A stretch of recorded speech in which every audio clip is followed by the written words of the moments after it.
Painted Life 47. The Missing Sum of Money. Once, when Mary was in dire need, she had recourse to prayer, begging God to send her a certain sum of money. Then she heard clearly an interior voice asking her, "Is this sum of money better than my providence?" From these words, she perceived that henceforth she was to regard all worldly riches as unimportant, and divine providence as her true wealth. Mary seems to have suffered from a chronic lack of money, an understandable fact considering she was living in a foreign country and did not take school fees. Even in her material needs, Mary turned to God for help. He was there to care for her. As she prayed, she heard interiorly the words, "Is the sum of money better than my providence?" Reflection. Do I abandon myself to God's provident care?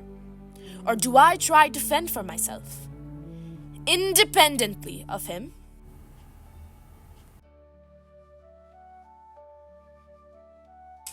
Painted Life 48. A Novice's Temptation. When Mary was visiting one of her houses, God allowed her to perceive that one of the novices was suffering great temptations against her vocation, because everything appeared hard and wearisome to her. Mary spoke affectionately to her, saying, "Dear child, virtue is hard only to those who consider it to be so. Your way to heaven must be to accept everything from God's hand and to seek Him alone in everything."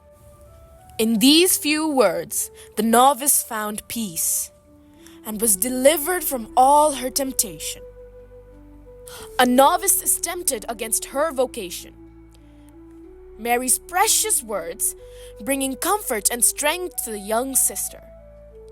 Mary's first sentence was no doubt in answer to the novice's complaint that everything appeared hard and wearisome to her. But the words which followed were the fruit of Mary Ward's personal experience, because she had learned to refer all to God. Reflection. How can I offer encouragement and support to others on their spiritual journey, just as I seek it for myself? Painted Life 49.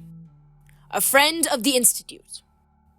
When Mary was at St.Mary, God showed her a distinguished-looking man, unknown to her and dressed as a bishop.